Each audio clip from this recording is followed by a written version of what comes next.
Hello, everyone, and welcome to the MakerDAO Scientific Governance and Risk Meeting number 117, taking place on Thursday, November 5th at 1600 UTC.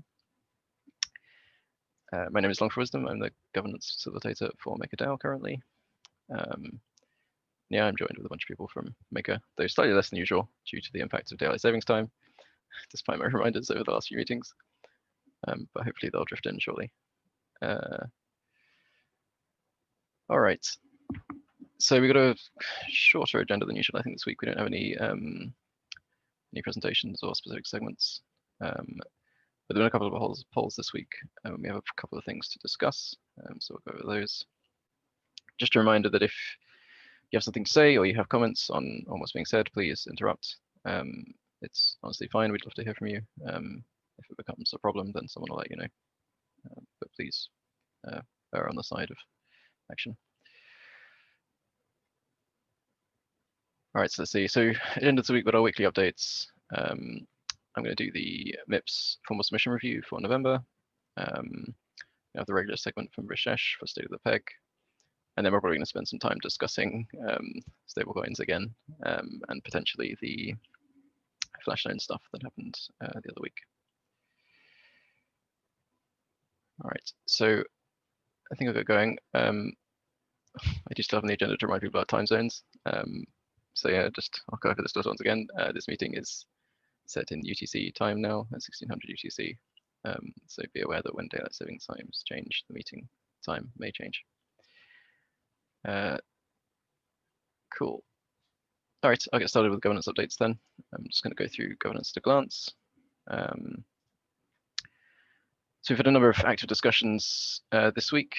Probably possibly the most active one was the thread I posted about reacting to the October 23rd executive. I highlighted some of the issues that I felt were created by the flash loan and kind of opened the discussion. So far, most people seem to favor us taking no action, which is fine. So unless we hear sort of otherwise from a number of other people, we'll let the matter drop. Although, of course, we may have time to discuss it more in this meeting if people want to.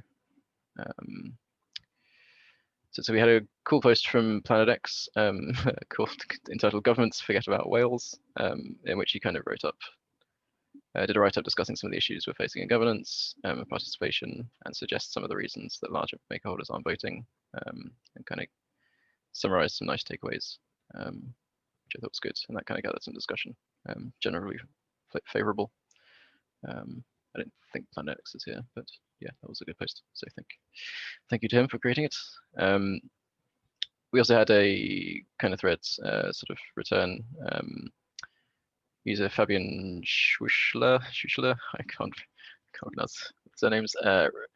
Kind of provide the thread discussing changes to the voting incentives for Maker. Did tend to be a governance-focused discussion on the forum this week in light of recent events. The other governance update I guess I should probably make is that the change to increase the GSM pause delay passed, and it's now been increased to 72 hours, which will help counteract the risk from flash loans. I think that pretty much covers governance updates for the week. So let's go through the other domains and other weekly updates. Smart contracts, Chris, you want to give an update? Yeah, sure. So this one's going to be quick because of the sort of randomization for the work that we did last week. But as Long just mentioned, the weekly executive for the GSM delay going from 12 to 72 hours passed.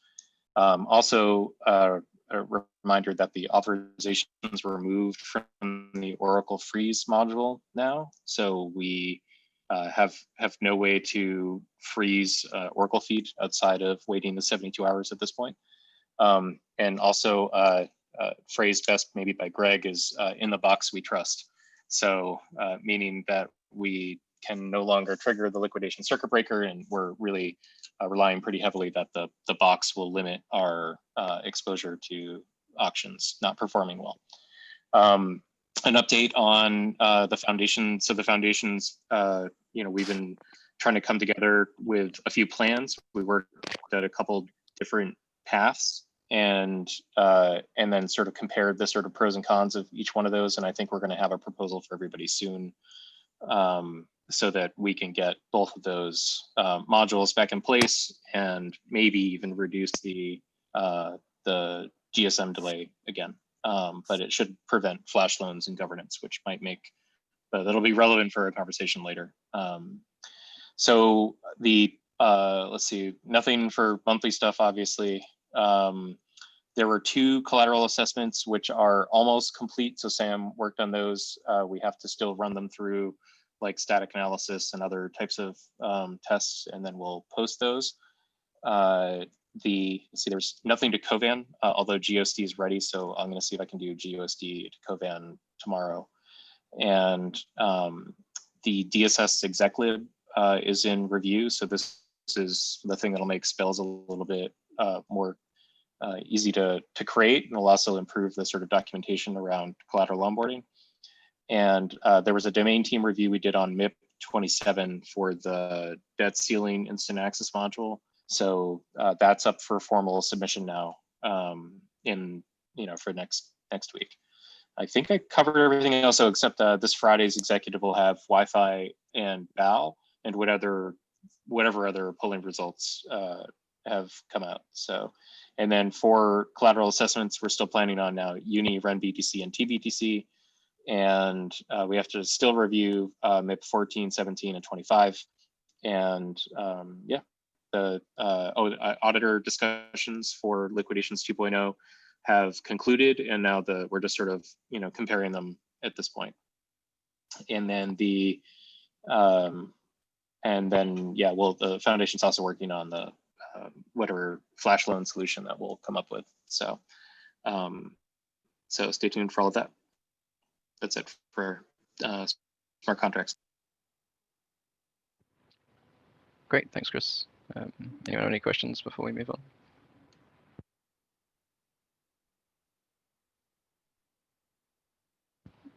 Cool, great. Have we got Nick here to do an Oracle updates? I'm not sure if I saw him join up.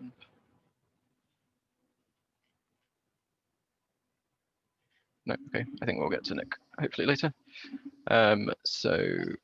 Risk, Primoz, do you want to do your update? Yeah, so we're mostly dealing with testing the new model for evaluating risk parameters for all wall types. We ran a few tests, and we already saw that Mana, for instance, doesn't have an appropriate depth ceiling currently. And that is why we proposed a decrease last week, which should go into executive vote tomorrow. We'll see what kind of results we get for other assets, particularly for those that were onboarded a while ago, became less liquid in last months. Basic attention token possibly also has a bit too high depth ceiling currently, but as I said, we need to run a few tests first. There's also pending collateral evaluation on Uni LPs, as said, mostly trying to figure out how to value LP tokens and assign volatility to them. And that's mostly related to impermanent loss that actually affects price movements of LP tokens. So this is in progress. REN BTC evaluation, this was also finalized by external analysts. They're proceeding with evaluating actual REN tokens as well. REN BTC report should be released soon, but there's one issue which we need to figure out. Which price oracle do we want to use? We aren't sure if BTC USD price oracle that's used for REP Bitcoin is actually a good price oracle for REN BTC. And that's related to potential new upcoming implementation of continuous fees. And this could affect REN BTC price on the market, which would mean our price oracle wouldn't fit well. And there's actually no other price oracle except the one from Curve, which we obviously wouldn't want to use. And then finally, the team that's working on real-world asset side of risk, currently working on asset evaluation model for New Silver.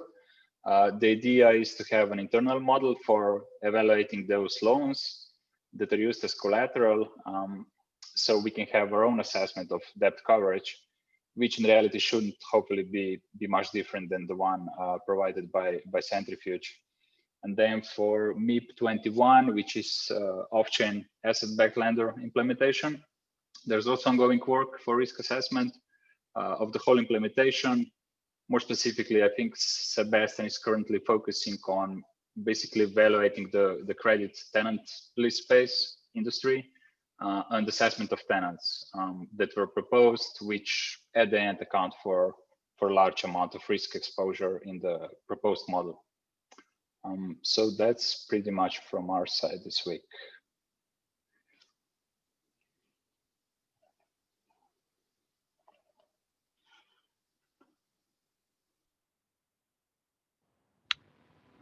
Cool. I think Chris maybe had a comment. Chris, do you want to say that? Just that I was noticing that there's a price divergence between BTC and wrapped Bitcoin on the Ethereum network, and that we're using the BTC oracles, and I don't know, that may factor into our calculation as well.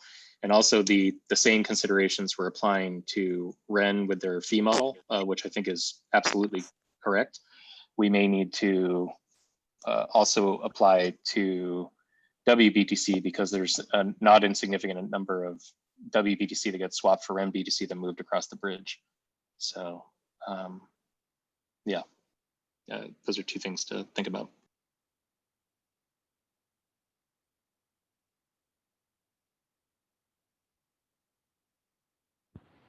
Cool. Yeah, I think that's a valid point. All right. If there's no other questions for Primoz, we'll move on. Amy, just confirming, you said didn't have anything specific to update on this week. Is that correct? Yeah, just I have like 4 super quick points, which is one, there is a poll on the forum that is about doing kind of a podcast version on governance updates. So if you guys have any feelings towards that, please put your comments in that post. And then we are launching our community development portal internally, internally as in facing this community tomorrow. So keep an eye for that. It's going to be really exciting. This is where you can go for educational resources around community development, as well as how programs that support how we can kind of grow this community. And we will have badges on mainnet and the front end in a couple of weeks.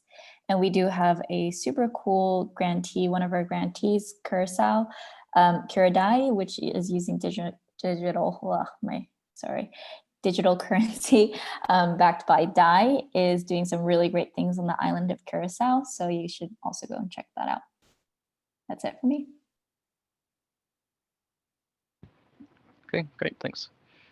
All right, who are we on to next? Juan, I believe, is engaged elsewhere and might be along later, so we'll skip that for the time being. Charles, do you want to do the MIPS update? Yes, sir.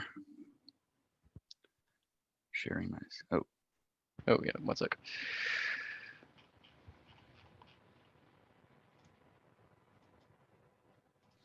There you go. Thank you.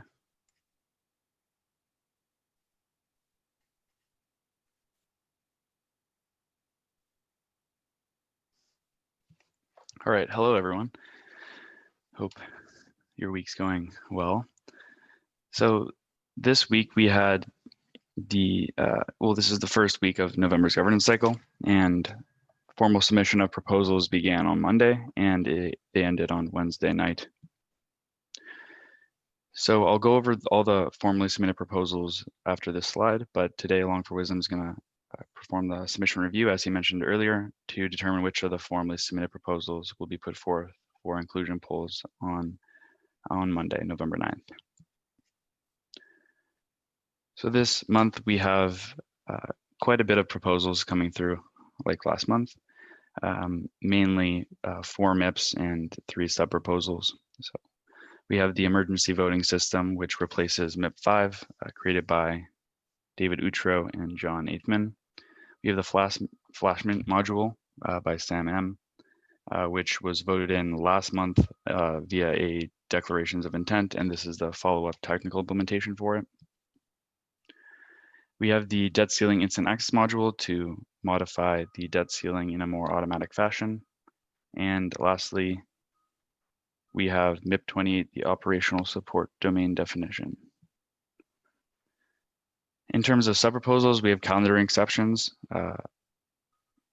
which is more specifically for removing the December governance cycle due to the potential less active community during that month, just to make sure that no proposals kind of don't get participated in because of people being away due to holiday season. So there's that one. And then we have source cred funding to continue on that initiative, which is really awesome. And lastly, we have the sub-proposal to onboard Amy as the operational support domain facilitator.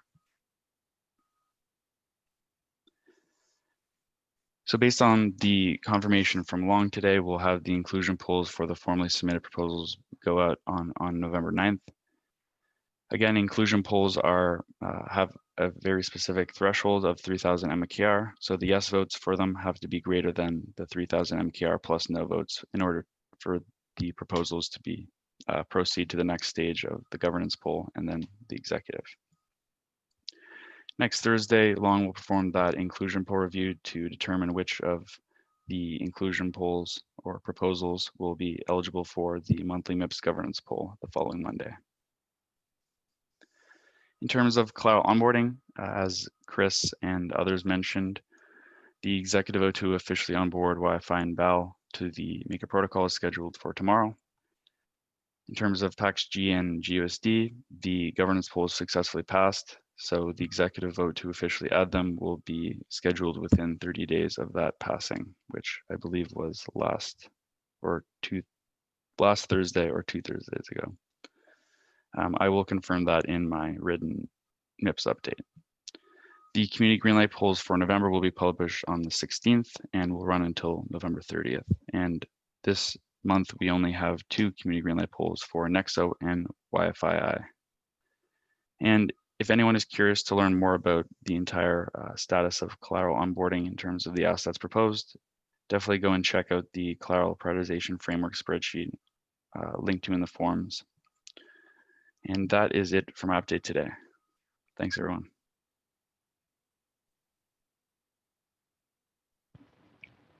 Cool, great, thanks, Charles.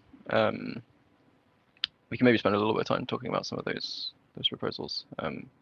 But first, I'll just confirm that, yeah, like all those 7 submissions will all be moving to inclusion polls next week. I think they're all fine. So yeah, there's maybe a couple of things we could maybe discuss in terms of those proposals. I mean, we can potentially discuss like calendar exceptions generally, because like especially now that the kind of DAO is expanding, there's more stuff going on. It makes it harder for everyone to keep up with during like holiday periods. And while there are holiday periods all over the world at all sorts of different times, the community does seem to be focused largely in the US and EU for the time being, which kind of share the Christmas and New Year holidays, or the winter holidays and New Year holidays. Does anyone have any thoughts like for or against these, like specifically not doing things on those dates, or thinking that we should carry on doing things on those dates?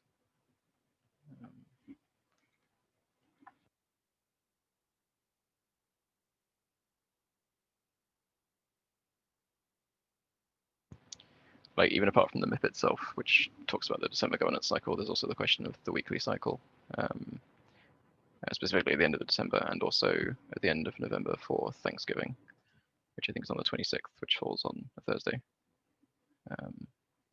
So I imagine that most of the US people will not be present for that meeting, which begs the question of whether we should have it, considering that that's kind of most of the domain teams.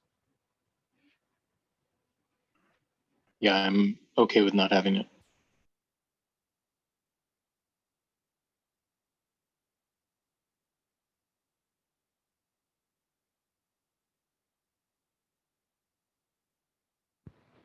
Does anyone else have thoughts? Sorry, Frank, go ahead. Yeah, so Does this mean that RWA is not it's not coming into fruition before December 31st? Or maybe I'm misunderstanding. Real assets, I think. I can't say for sure. I think it's unlikely they're going to be in this year, but I could be wrong. Yeah, we are working full time on onboarding those from the risk perspective, but there is also some smart contract work to do. So there should be nothing. It's the first time. Yeah, on the smart contract side, there's nothing that's really going to hold us back as far as like governance red tape. So, we'll just be working on the code from now until whenever it's ready. Because it's in a weekly cycle, I mean, in theory, it could land before the end of the year, code-wise. But then there's a lot of other work that needs to be done in the real world to sort of line that up. So I don't know if it'll be ready by the end of the year, but the code easily could be. Cool. And with regards to DSS Gov, is that something that's a 2021 event as well? Yeah, that's definitely going to be 2021 at this point. I think we worked out the rough timeline for DSS Gov with the MIP cycle. If we don't have a December cycle, and if I'm correct, I think it was like January for the RFC, and then you'd have February for the formal submission, so it could go live in like the end of February, March, around there. If Charles might correct me if I'm wrong. Yeah. So, I mean, there's a couple possible avenues you could take. If you were to submit it for RFC over the month of December, or at any point during the month of November, it would fulfill its requirements after a month of being in review, with that 1 week at the end being a frozen period where no changes can be made. So technically it could be potentially implemented by the end of January, but it depends when it's submitted for RFC, and that RFC period is 1 month. Okay, that's good to know. Maybe we can come up with something by December, speed it up a month. And Charles, if the community wanted to also include incentives into the DSS Gov contract, do we have does somebody have to generate a MIP, or how does that work? So from the MIP perspective or MIP author perspective, once this proposal enters the RFC period, it's when community members can provide all the feedback and ideas for consideration to the author of that proposal. So it's up to them to ultimately include any changes that the community suggests. If they do think that incentives could be worked in, they could make the changes to implement that. But if not, then that proposal would still go forward when they formally submit it. And so it's up to the author to make these decisions. Of course, working with the community is encouraged, but yeah. Does that answer your question, Frank? Yeah, and so I guess the community should. So I guess what I'm saying is, if we want incentives, voting incentives, to be coded into that DSS Gov contract, do we wait for the foundation, or do we, as a community, take the initiative? I mean, obviously, there's a lot of things we got to figure out, right? Like the game theory, the economic theory. I mean, there's different ideas on the forum. I'm just wondering if we're going to have to wait to liquidations 2.0 to get incentives, or if we could kind of get it going in 2021. I guess that's what I'm thinking out loud.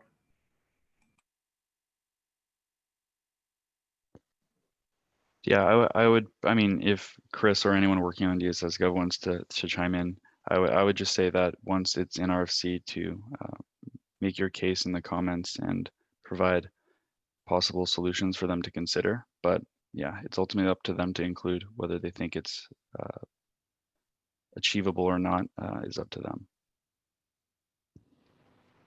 I'll say we haven't put a lot of thought into incentives on the sort of technical side. So although there are a number of us that are sort of fans of thinking about this. So if you guys want to come up with a couple options and have the whole community like figure out exactly, if there's going to be incentives, what they should look like.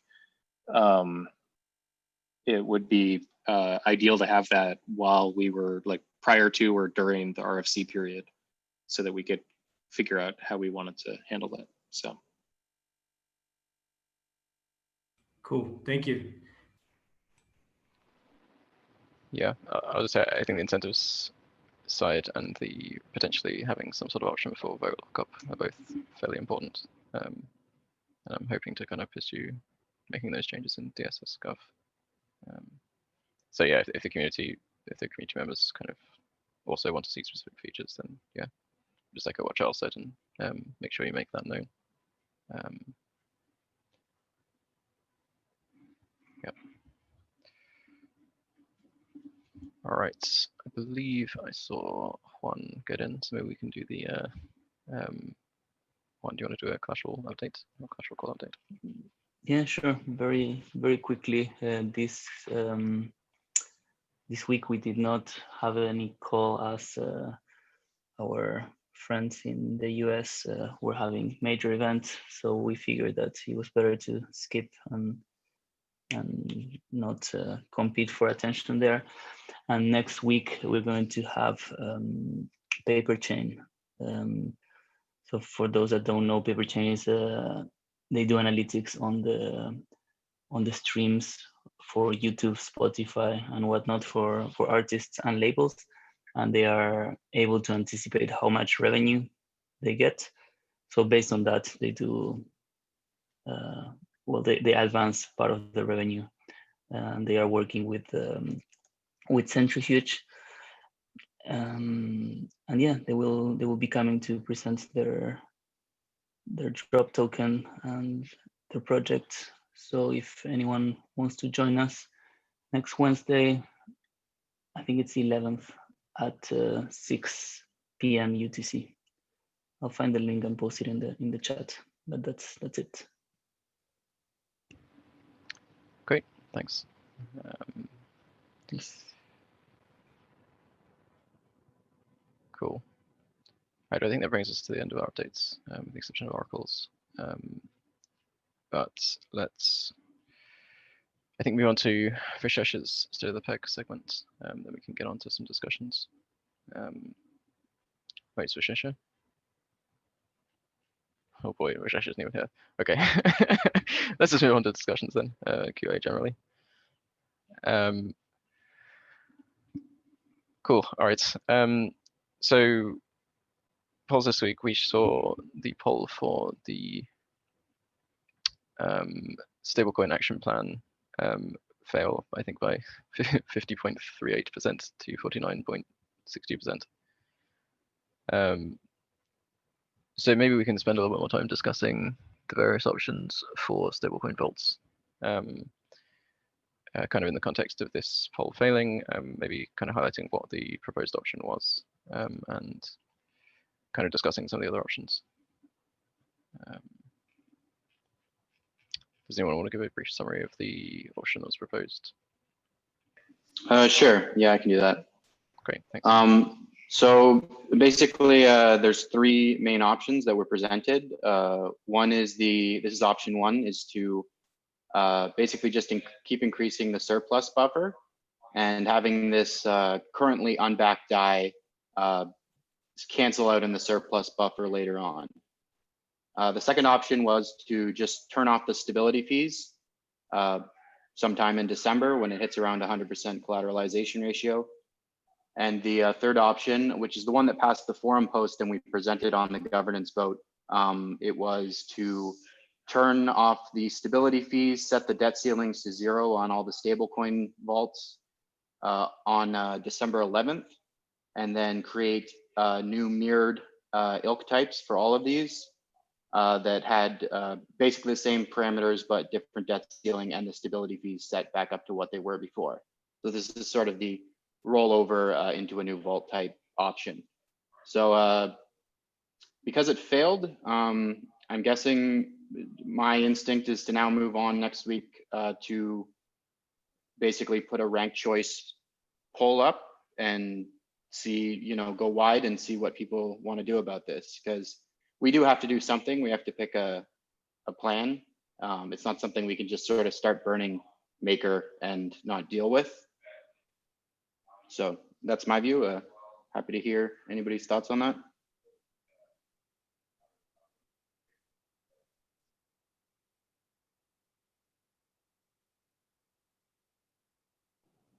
I just want to step in and reiterate that we have to do something.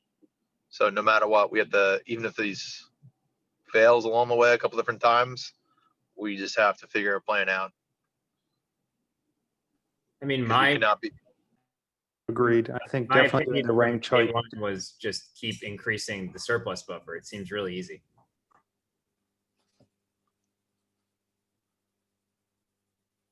Well, Sam, there's definitely trade-offs between options. So like we will need to, I think, go to another vote.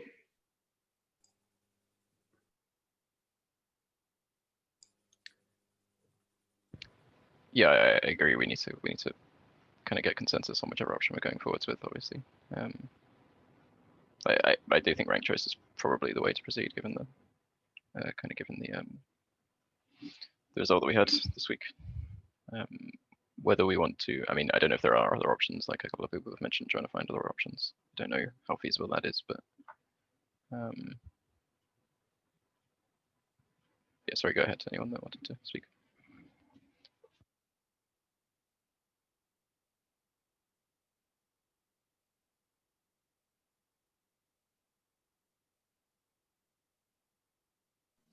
So what world is most granular here, where we get some amount of make or burn for the assets that we're collecting fees on, because that's important both to release that DAI supply from the fees into the markets so that people can repay their vaults.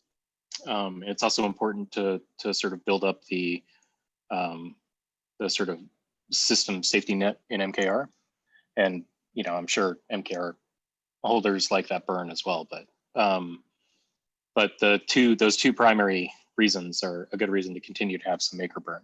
So what gives us the granularity where we can handle both the stability fee increases from stablecoins so that we have this sort of capacity either in the surplus buffer, but we also still end up having some amount of flap options so that we release the other stuff into the like general markets. Would that be the rollover option? Yeah. Yeah, and unfortunately with the rollover option too, there's a lot of like additional overhead that we have to think about. I mean, that's a lot of additional stuff. Like we have to, like there's more keepers, there's more ilk types, there's a lot more like engineering that goes into that. But it's not too terribly difficult. I just don't think it's a strategy we'd want to pursue.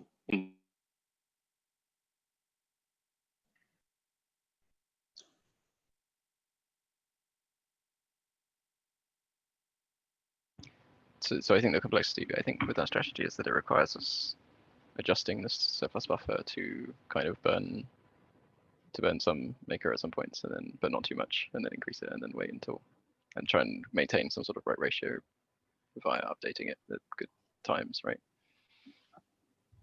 I have a technical question that's kind of related to this. Just humor the scenario where we constantly increase the buffer, whatever it is now, 1, 2 million, 4 million, whatever it is, and we just slowly ratchet it up, and ultimately we get it, just humor it to 20 million. And all of this issue goes away because of what other external event happens, and we decide we want to lower it back down to 2 million. Am I correct or am I wrong? And would that mean if we lowered it from just say 20 back down to 2 million, we'd have to probably ratchet it down slowly to not trigger off like a monster, either minting or whatever, be buying back of maker. Is that correct? Yeah, we'd have to ratchet it down slowly. Otherwise you'd just, you'd release instantaneously, you'd release like a ton of flap auctions, which would probably create an enormous amount of market pressure on maker. So maker would end up probably going up in price quite a bit. Yeah, I don't know if that answers your question, Matt. It's just something we should all be mindful of, that if we take this thing from 2 to 4 million to 20, just as an example, that when we want to take it back down to 2 million, as an example, then we'd have to probably have some interim steps so that we wouldn't cause basically a price squeeze. It's worth noting that if we went that route, when we liquidated the vaults which were below collateralized, like the difference would come out of the surplus buffer between their current collateralization level and like 100%. So well, the buffer would decrease by some amount when we did those liquidations. And then well, I'm not implying that there'd be liquidations. I'm only commenting that let's just assume that all the die that would be in the buffer would be actually legit good. None of it would be classified as bad debt. Everybody paid off their vault. So what would be in that buffer would actually be for the benefit of make or burn. We just have to be mindful not to slam it back down, because then it might create that make or purchase kind of tsunami. Yeah, I agree. We should never like drop it down by a large amount, right? But I don't think the scenario you're kind of painting is likely, and given the current situation, right? Like, in order to make sure that the die in that buffer is all good die that we actually have, we need to liquidate the vaults that are below collateralization, if we have vaults that are below collateralization, 100% collateralization. If I can, I'd like to just throw a monkey wrench into that scenario as well for people to think about. If we do end up with, say, 20 million of legitimate surplus, is the best use of that buying MKR, or should it be invested back into the DAO's teams and infrastructure to focus on growth or onboarding real world assets sooner, or actions like that? It's not clear that the buy and burn is incredibly economically efficient from a DAO success perspective. Just a thought. Yeah, I think that's a good point. It does kind of touch on a completely different issue, but yeah, it's definitely worth mentioning. Cool. I mean, there's a little bit of, you want maker holders to be incentive aligned the right way. So maker holders probably do need a bit of burn to make them to target success in the system, right? But I agree with Kurt. Part of targeting that success is probably funding teams.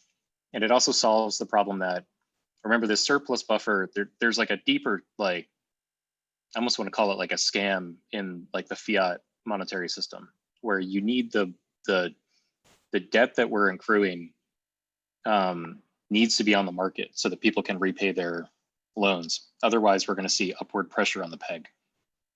So at some point, if we're paying teams, or if we're putting that die on the market to burn maker, that pressure relief valve needs to exist both for the peg and so that you can kind of balance the accounting for die. So even if we pay teams, in theory, those teams would eventually offload that die in the markets, which is exactly what you want. So.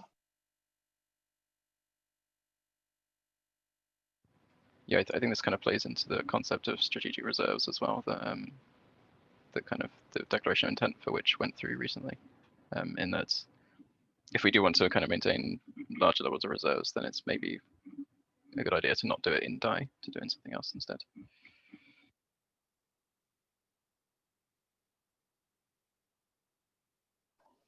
I think one of the issues is that we don't have a mechanism where we could, we could actually take the fees in the surplus, the ones which might not be at the end realized, so the ones from stablecoins, and then the rest of the fees, and it's kind of 50-50 now. I think 40K per day comes from crypto collateral and 40K from stablecoins. So if we could take 40K from crypto collateral, we could spend that money for either make or burn or teams or whatever.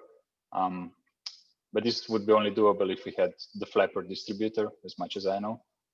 This could be really useful now to actually solve this issue that Chris mentioned. Still spend the DAI for this stuff, but on the other hand, save DAI that might not be collected at the end. And keep in mind, if you want simplicity, the other option is we could just turn off the fees once we've captured most of the value. That's always available.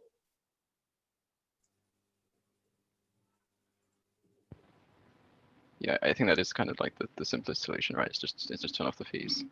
Obviously, the downside is that we do lose some of that value in the vaults. You lose the value for the people who show up now after you do that. Yeah, and for any vaults which are still above 100% collateralization. Yeah.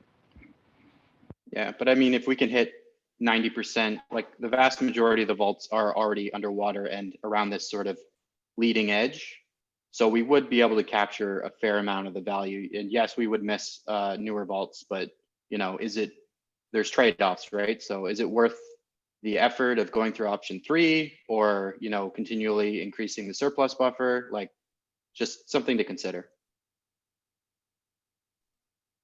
Yeah, it's definitely like a non-trivial amount of like kind of governance work to kind of align these plans. Right, even if we the kind of most dangerous thing is if governance is kind of split between multiple plans, then it means that you run the risk of us being partway through implementing the winning plan and having part of it fail, and then you have like half a plan, which is no longer valid. Or like it is, or you know, you implement like the first half, and then when it comes to doing the second half, you can't get people to agree. So there is some level of risk there, especially if there's no like kind of firm decision on one of the plans.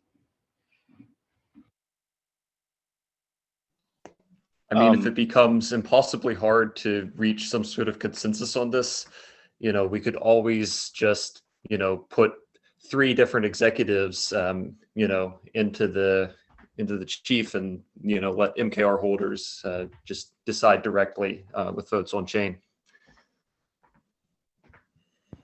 Yeah, I suppose the front end supports keeping Maker on the old proposal now, right? So maybe that's doable. Like the danger before has been splitting the Maker on the hat, right?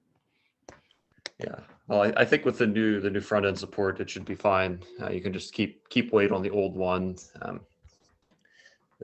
I guess the trick becomes at what point do people then you know, concede defeat? I suppose that could get tricky. Maybe I retract that suggestion without thinking it through a little bit more. Yeah, let's maybe hold that one in reserve. Like it's definitely a possibility, but yeah, we should figure out what the you can also just pick the one that looks like it has the most consensus and just have a stated plan of record of like, if this doesn't pass in a week, we'll put the next one up and then the next one. And so then it just takes longer, but you don't have this like splitting votes 3 ways kind of thing. Yeah, that's fair. I think the next step, as I mentioned, is probably going to be doing a ranked choice vote with the various options. I think that's probably the obvious next step, and hopefully that can resolve into something that has a consensus. But if not, then we'll have to kind of think about other solutions or other ways to try and get agreement. I'll add one comment just so people think about this as well. We've been thinking about this sort of happy path, but everyone remembers when we had a 500,000 surplus buffer that liquidated itself in like, I don't know, what, 20 minutes, 30 minutes on Black Thursday. That very easily, I mean, that, you know, that surplus buffer exists as an emergency protection, and we could find ourselves in a similar situation where auctions are suboptimal, or for whatever reason we end up losing that surplus buffer. I mean, it's just we're thinking through this sort of unhappy path. Like now we've got all this bad debt built up in these stable coins, and we would have no surplus buffer. Yeah, that situation is actually, in my view, quite bad in terms of governance, because so assuming we've taken the path where we've let the vaults go under 100% collateralization and the DAI is sitting in the buffer. If there's a market event in ETH, for example, and that buffer disappears to match the bad debt from ETH, then we're in a situation we have no surplus buffer. DAI is not backed 1-to-1, and we have to decide whether to liquidate the stablecoins at a loss or mint MKR to cover the until like DAI is fully backed again. Neither of which are particularly good choices. So yeah, doing that I think does have some risks.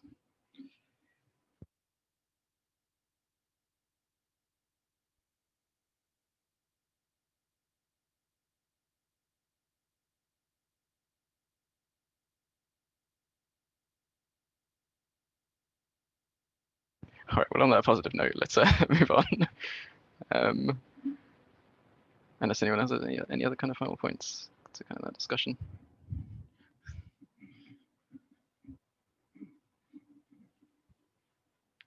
Right, maybe we kind of focus on action points for the end. Like, it would be good to see more discussion in the forum. Maybe a post sort of suggesting, like, sort of reiterating the options and kind of confirming that it will go up as a ranked choice vote. I think that makes sense as the next step. And yeah, maybe we sort of have like a kind of a more thorough kind of discussion of the various options and the various trade-offs as well in there.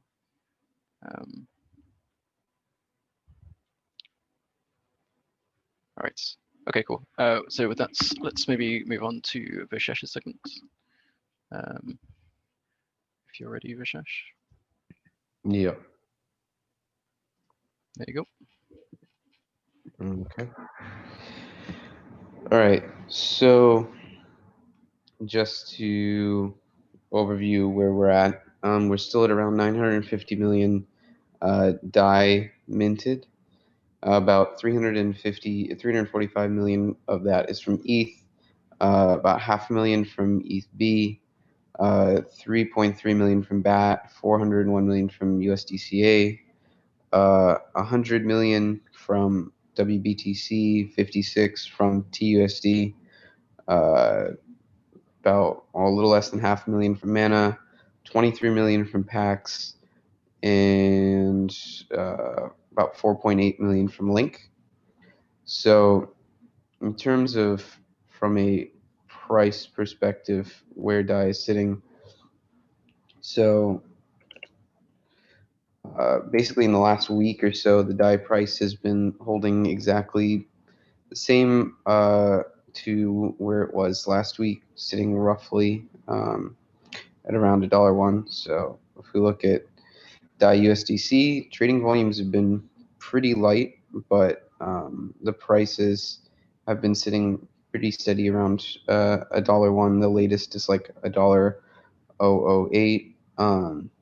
So I mean, these prices down here of like $1.006 is roughly as close as DAI seems to get lately to the dollar mark.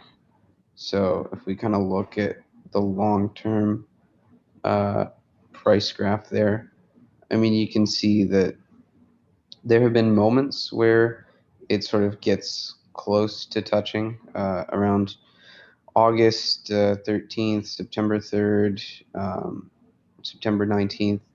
You know, at these points it hit like $1.003. But more or less, this is extremely consistent, sitting between, say, $1.012 and it's like $1.07, occasionally 6. So pretty consistently centered around $1.01. In terms of DAI ETH trades, it kind of like echoes the same thing, if not a bit more consistently.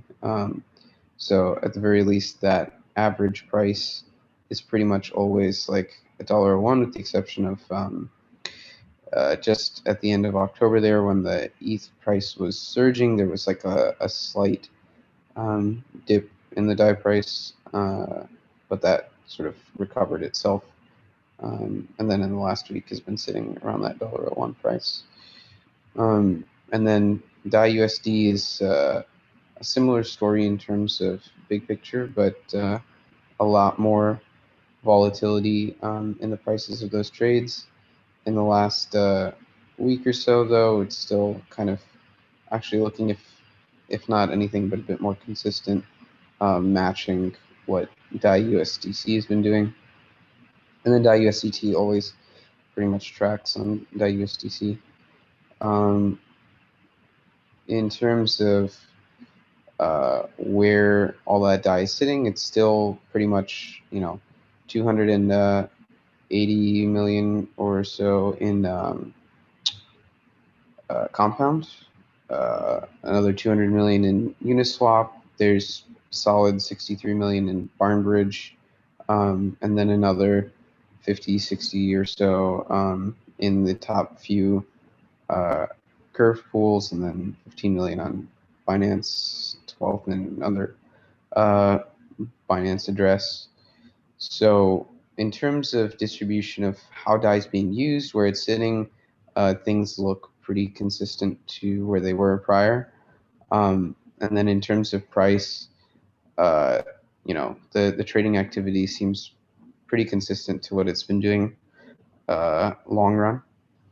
And in terms of the individual vaults, so if we look at the ETH collateral portfolio, the largest bucket of ETH debt is roughly 190% collateralized. So we see here like the top few vaults are, there's 290% collateralized, 312% collateralized. This is good news in the sense that the couple of largest positions, which account for 64 million of the overall debt, are roughly 300% collateralized on average, which is pretty solid. 13 million collateralized at 190%, and then it sort of, interestingly enough, seems to drop back down to this 188% collateralized meme. So there's a decent percentage of smaller vaults that are 188% collateralized, which is very interesting. So let's see. Yeah, these two buckets represent those two largest vault positions. In terms of liquidation, so right now ETH price of about 318 has a pretty large liquidation wall of 90 million DAI. So, and this is a conversation in terms of what degree of liquidity is out there and what degree of buffer we might have in the event of, say, $100 million of DAI liquidated, because at this point, the overall DAI supply, not just on ETH, but on all the other collateral types, probably far outshadows the amount of surplus and or liquidity that is sitting out there on DAI. So in the event of a large liquidation, even though it may not be particularly large compared to the total pool of DAI debt, it can still have a pretty large impact on DAI and or surplus and bad debt. So to touch on some of the other vault types now they've been doing, like Link, for example. So Link, we've got you know, one large vault that's 4.2 million, and that's 280% collateralized. Again, depends on expectations of market volatility for Link price as to whether that is safe, because you can't necessarily judge the same collateralization ratio for two different collateral assets the same way. So in ETH terms, that would be a very safe kind of collateralization ratio. But it's a bit more of a judgment call in terms of whether you consider that to be for Link. Look at some of the larger stablecoin positions. So for USDCA, basically, you know, 378 million still, which is pretty much the exact same number that we talked about last time, is sitting at around 101% collateralized. So, you know, we have like a decent chunk of the collateral portfolio that's 100.5% collateralized currently. These were 100.6 last week. And then there's another, and I could do a more granular breakdown there, but there's another decent chunk that are 100.5, 100.6, and 100.7% collateralized respectively. And then I think 100.6 is kind of like one of the largest memes in terms of the breakdown of these buckets, though the largest ones are 100.5. So, you know, you can, at your leisure, poke around some of these positions and see that for yourself. In terms of TUSD, so Yeah. So of the 56 million, basically, these are not terribly distributed. Only about 21 to 27 million in the few largest positions. Though it's kind of the same story as USDC in terms of these being 100.5, 100.6, 100.7% collateralized. So it's kind of more of the same. So I would consider this additional 56 million pool as another problem to consider along the same vein of USDC. Other positions we want to look at. So PAX is another meaningfully sized position. So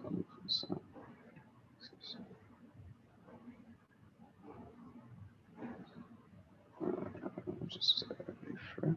There you go. All right. So of the 23 million, you got roughly 21 million that's in the 4 largest positions. And these are 100, you have 2 of them, so roughly 15 million, that's like 100.5% collateralized.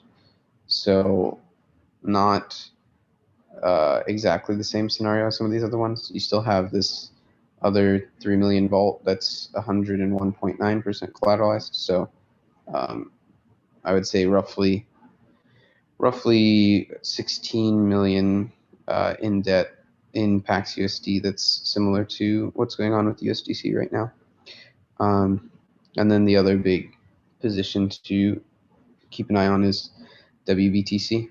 So we have, basically the largest bucket of WBTC is roughly 200% collateralized, and that's about 78 million of it.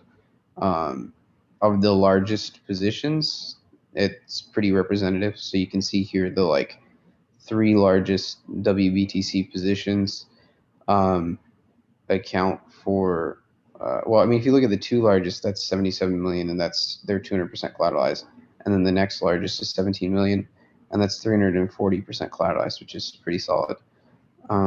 So 200% collateralization, again, based on expectations of market volatility for BTC price, you can consider whether 200% is safe or not. Obviously, there's a lower market volatility for this than for ETH, but yeah, that's kind of the meme for WBTC is there's a little bit that's very well collateralized, and then just the largest chunk of it is about 200%. Okay, so I think that's it for collateral types for now. I can go back and double click on anything that anyone wants to see more of.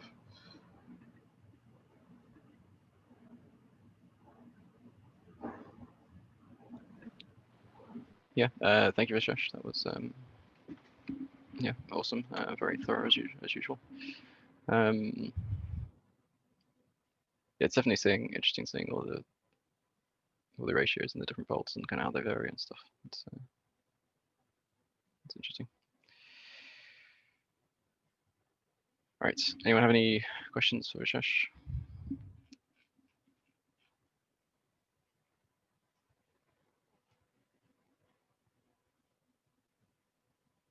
Cool. Seems like maybe not. Yeah, actually, what's the history sure. of that? Sorry, Long. What's the history of that WBTC vault? Is that Nexo? Not Nexo. Sorry. Is that the institution that opened it a while back? Vishesh, do we have any history on that ETH address? Yeah, I can pull up for you the. So I'm going to add in the individual actions that were taken on each vault position, so people can sort of look back and see for a given collateral type for what's its history. But the largest 2 positions, because they do kind of juggle between them, but one of the largest 2 positions has not changed significantly, I think, pretty much since WBTC started. That was, yeah, one large institutional user. It is also slipping my mind right now which user that was, but yeah, I can find that for you and let you know. Cool. So this is kind of normal behavior for them, right? To be under 200% collateral and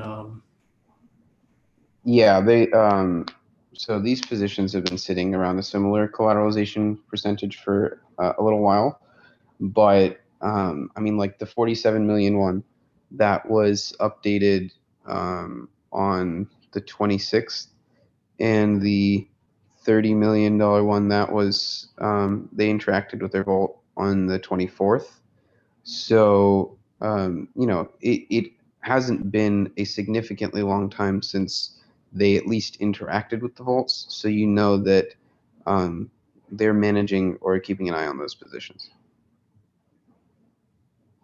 okay. Yeah, Primoz just said that it's either Alameda or a Nexo.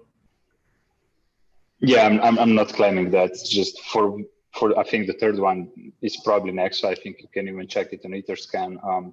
The two largest ones seem to be Alameda, but I'm not claiming. I can just see they're kind of involved in farming, sushi swap, and this kind of stuff. So it might be them. Which is on one hand good, because we're kind of sure they have systems in place to defend against liquidations. They have DAI, so it's kind of positive usually.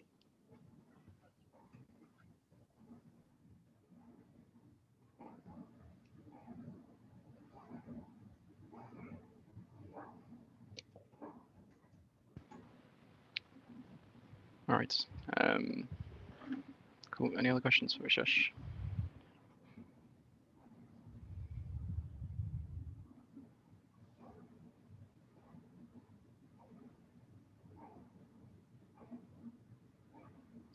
Cool. All right. Let's see. And that pretty much brings us to the end of our planned kind of agenda items. Does anybody have any sort of more general questions or anything they want to ask or discuss before we finish?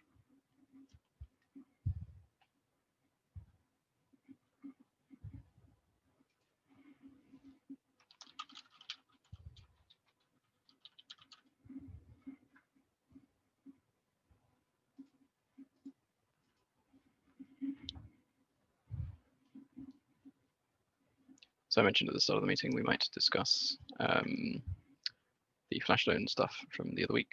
Is anybody interested in talking about that? Does anybody disagree with the...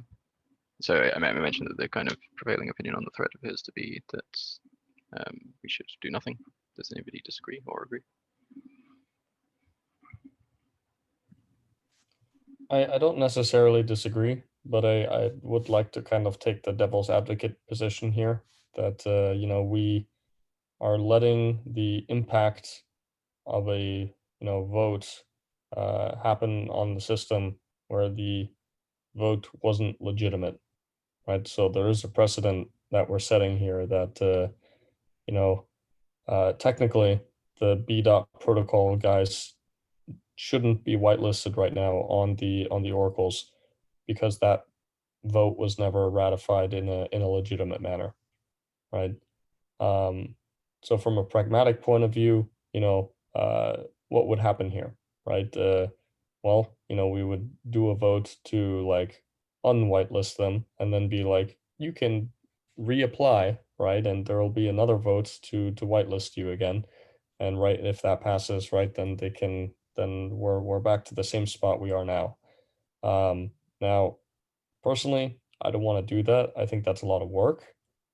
But I also don't like the precedent that we're kind of setting here in terms of, well, this vote was illegitimate, but we're just kind of gonna go along with it and just twiddle our thumbs instead.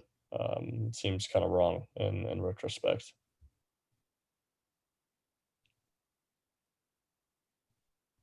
Yeah, I think that's a fair point, and it's probably a good summary of my views on it as well. Anybody else have any inputs? Yeah, I mean, I struggled with this a little bit. I mean, we've known about the flash loan risk But I think, and I think when Nick is saying illegitimate, you know, I think it comes down to saying that the intention is that maker voters have skin in the game, and I think we all agree that that's sort of the right incentive mechanism for maker, and that this violates that sort of premise. And so you could say this sort of violates the intention of what we wanted, and that's why the vote doesn't seem legitimate. However, you know, this was a known risk, and the code did allow it. The chief is much older than flash loans. I mean, that voting contract was written long before flash loans were a thing. So there may be a kind of code is law argument here as well. And we say, okay, well, you know, that it happened, this isn't great. And now we just take proactive actions to make sure that the system better codifies what we all agree it should codify in the future, like the intentions in the future. So yeah, that's my thought on it. I don't even know if I would go as far as to say the vote wasn't legitimate, but I definitely don't feel like I can make a strong argument on it. So it you know, like I said, it feels like, yeah, like it definitely violated intentions. Also, the surplus buffer was part of that vote. So that would mean the surplus buffer would need to drop back down to 2 million if we resolved it in the future. But yeah, so good point. The one point that kind of, again, not it's sort of the thing that kind of gets me sticking on is kind of what Nick mentioned about precedent, right? Like where in this case, the vote was something that was kind of, I think in general, everyone thought was a good thing, right? Like everyone kind of wanted to be protocol, to be whitelisted on the oracles, like the poll was in favor. The executive, again, I hesitate to say, but I suspect it probably would have passed. Maybe not this one, but in the future, if we put it on again, which we probably would have, I suspect it would have passed. But in the future, that might not be the case, right? This might be something that's far more controversial, right? Like, it's possible that, so if you think about like the Black Thursday, like a compensation vote, right? If this had happened on that vote, I suspect that we would be overturning it as a result, or at least like re-voting on it. So the point that worries me is that we're doing something different based on the content of the vote rather than, you know, rather than based on the intentions, I guess, of what should have happened. I mean, if it makes you feel better, I'm probably in the minority on this, but I was fine with whitelisting B protocol, but I wanted to see some of the slack taken out of the MKR dilution prior to us increasing the surplus buffer. I did not vote on that executive for that reason. And so it was passed in a way, to me, in a very illegitimate way. But I'm at peace with it because the code was written so that it could happen. And I don't know. So if anyone is more offended about it than me, based on the content of the vote, I don't know. I mean, I would even go further and just say, yes, it violated the spirit of it. But in the same way we have laws about you can't put up a poster of something that is insulting or something that's defamatory against somebody. And then later someone said, well, I didn't put up a poster, I wrote about it. And that's still a violation of the spirit, but one is slander, one is libel. So the solution is let's just defend against it and move on. Fully agree. Yeah, I think that's, I mean, that's the intention, right? Like we'll just try and protect against it in the future. The danger is that it happens again before we get a chance for that to happen, which would be not great.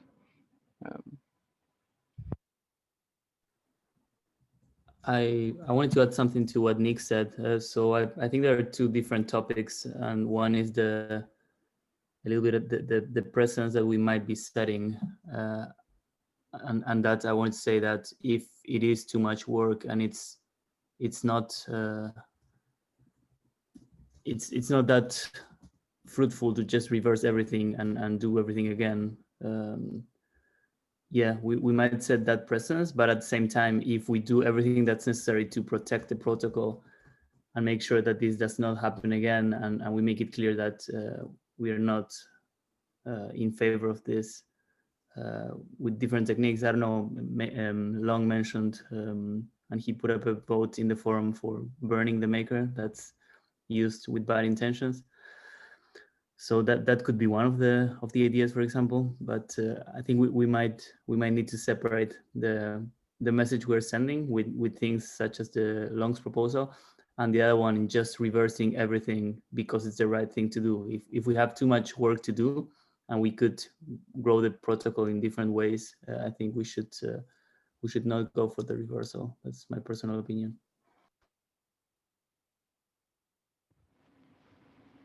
Yeah, I think that's kind of a good point. That was, so to some extent, this kind of played into why I kind of posted that thread, because at the very least, by sort of making this a discussion and making it like something that we talk about in terms of what are we going to do, we set the precedent that we don't just automatically say that it's okay, right? Like we do at least kind of discuss the issue, or to discuss the incident every time it happens, hopefully, and make a decision again based on the individual situation. So yeah, I'm hoping that helps a little bit, but we'll see. Yes. I would just also say that the signal that you mentioned, Juan, is specifically related to burning Maker in the event of an actual malicious attack that results in the Maker protocol being redeployed. So either like something catastrophic happens and emergency shutdown is called or whatever. So that wouldn't apply to the issue that we saw on the 23rd, which was just a group kind of pushing a executive proposal over the line. That's a kind of, again, a different situation.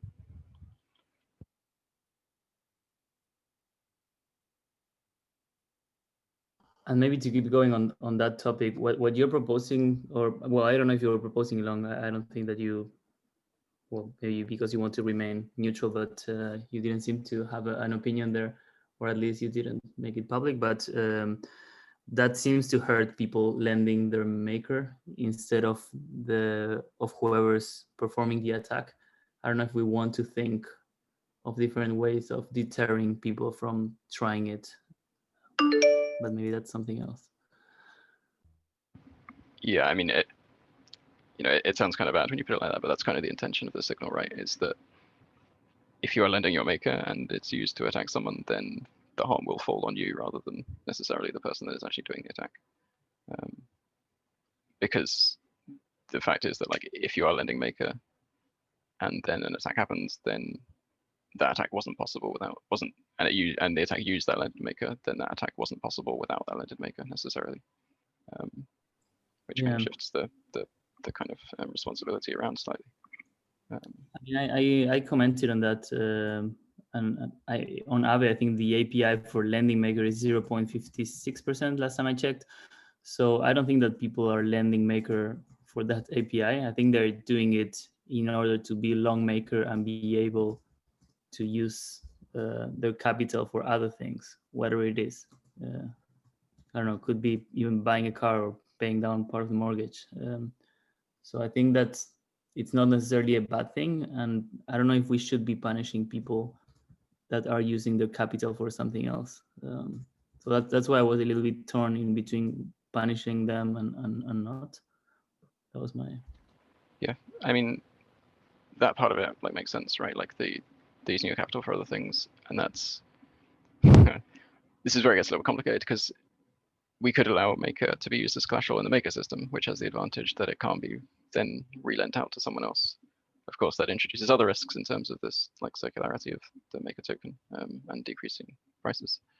So I mean, almost the ideal situation is for like another lending platform to offer Maker as collateral, but not lend it out.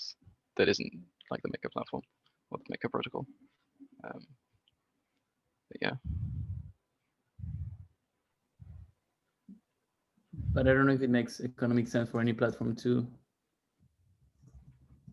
just accept Maker and not lend it out. It's like you only have one side of a platform. Yeah, I mean, yeah, it may not. Like Aave does it with its own token, right? They allow users to deposit it, and use it as collateral to borrow things. Yeah. I don't know if people have anything against, and I'm asking because I honestly cannot think of or far enough, but what would be wrong things or bad things about having like a kind of like a maker, maybe inflation. So if you deposit maker in the vote, you're earning, I don't know, 1% API on your maker. I think that might help. I don't know. Yeah, we had, like, I think Frank mentioned kind of voting incentives a little earlier in the call. And yeah, I agree that's one advantage of having voting incentives, is that it kind of incentivizes people to keep their maker locked up in the governance contract rather than lent out elsewhere.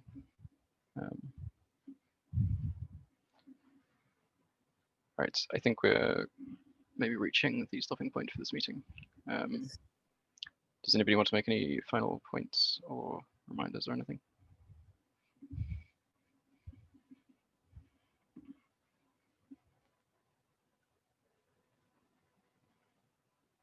All right, looks like no. Okay, I think we've had some kind of positive discussions this week, both on stablecoins and on the governance Flashstone stuff, which is great. Yeah, as always, the place to continue these discussions is in the forum. So if you have more points or you think of something else that you want to make public, please use the forum threads. All right, yeah, thank you everyone for coming. I think we'll also leave it there and come back next week. So yeah, thanks all.